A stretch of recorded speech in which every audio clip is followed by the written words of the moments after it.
vers revient vers vous. On revient vers On vous. revient vers vous. On revient vers On vous. revient vers vous. On revient On vers revient vous. vers vous. On revient On vers vous. revient vers vous. Bonjour, vous me regardez bien dans les yeux, hein, vous ne regardez pas ce qu'il y a derrière moi.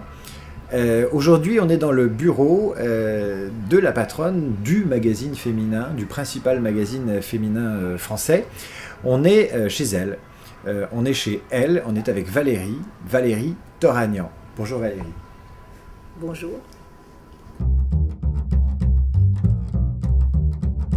J'ai un entretien de recrutement, enfin un recrutement en ce qui me concerne, qui m'a profondément marquée et pour cause, c'est quand j'ai été recrutée ici à Elle. Donc j'étais pigiste, et puis un jour, Anne-Marie Perrier m'a proposé de reprendre la rubrique beauté et d'être engagée, d'être salariée. Donc à l'époque, c'était juste génial, quoi. J'étais folle de bonheur. J'ai dit oui, je suis rentrée chez moi, j'étais toute contente, j'ai appelé les copines. Et le lendemain, j'ai fait un test de grossesse et j'étais enceinte. Je suis retournée, j'ai dit voilà, vous m'avez recrutée, je voulais vous prévenir, je suis enceinte. Et il y a eu 2 secondes de blanc et après on m'a dit mais bon, ok, chouette, super. J'ai bien senti à ce moment-là comment ça pouvait être vécu d'une manière compliquée pour les filles quand elles sont sur le marché du travail, le fait tout d'un coup de se retrouver dans ces questions de la maternité. Moi, je pense que ce qu'il faut, c'est surtout rien dire de précis par rapport à ça, quoi. C'est-à-dire qu'il faut, si vraiment on a envie de faire un enfant et que c'est une chose sûre et qu'on dit, oui, j'ai absolument l'intention de faire des enfants et je vous préviens et ce serait malhonnête de ne pas le dire, c'est bien, mais en même temps, on a aussi le droit de ne pas savoir, c'est-à-dire qu'on peut avoir envie au moment de l'entretien de faire des enfants, puis 3 mois après, on n'aura plus envie, donc on n'est pas non plus obligé de se justifier sur un désir ou pas d'enfant, qui est une chose tellement intime, qui est une chose qu'on vit à 2, avec un mari, un compagnon. Enfin, tout ça est tellement absurde, on mélange de l'intime à des choses qui sont complètement rationnelles et de l'ordre professionnel, donc moi, je ne me justifierais pas et je serais plutôt dans l'idée que, bah oui, de toute façon, bien sûr qu'un jour je ferai des enfants, mais je ne sais pas quand. Et puis voilà, ça dépendra de plein de choses qui ne dépendent pas que de moi d'ailleurs, et je suis bien incapable de vous dire. Dans le domaine professionnel, je pense que la femme enceinte, c'est horrible ce que je vais dire, mais hélas, elle a encore sur elle et sur les épaules beaucoup de culpabilité dans le fait de gérer, d'être enceinte, d'être une mère et d'être dans le domaine professionnel et d'assurer et de faire ce qu'il faut et de ne pas être prise en défaut, qu'elles essayent de faire toujours 2 fois mieux que tout le monde. Donc c'est la vie et ça fait partie aussi de la vie de l'entreprise et c'est bien, ça met des bonnes ondes, enfin moi j'aime bien.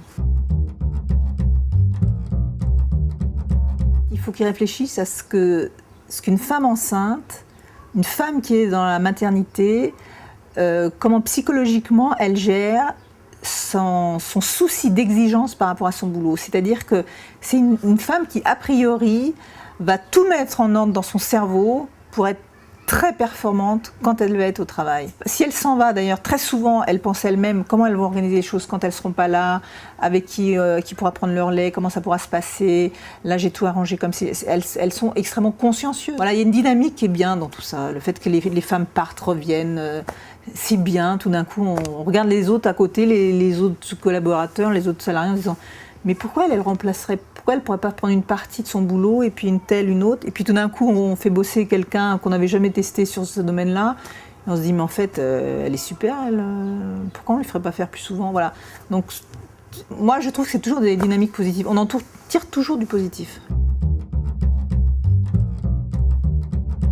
S'il y avait un congé pour les hommes qui soit obligatoire au moment de la naissance d'un de leurs enfants, eh bien, il n'y aurait plus une question de se dire non mais je ne vais pas prendre un congé paternité, c'est un peu con, c'est un peu ridicule, et puis les autres pendant ce temps-là ils sont là, je vais être moins performant, mon patron va me juger moins bien. La question elle serait moins culpabilisante pour les femmes, du coup elle serait aussi intéressante pour les hommes et je pense que les deux y gagneraient.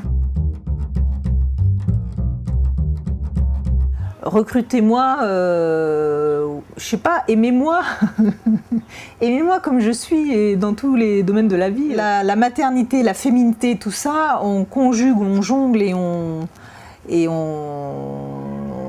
on essaye de tout concilier à la fois et c'est pas une revendication, c'est intégré et ça fait absolument partie de la complexité de la nature de la femme et des différentes facettes de la femme qu'on montre dans le magazine.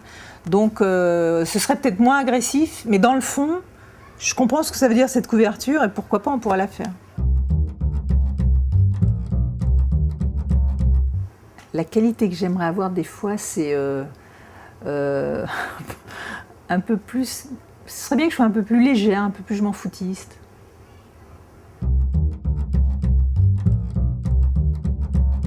Je n'arrive pas à... Quand c'est ma parole qui est engagée, je n'arrive pas à bidonner. J'ai du mal avec ça. Donc, des fois, c'est décevant. Hein. Les gens aimeraient bien qu'on y aille plus en disant « Mais ouais, t'inquiète pas, attends, ça va être ci, on va faire ça, je t'aurai ci, je t'aurai ça. » Et moi, je peux pas faire ça.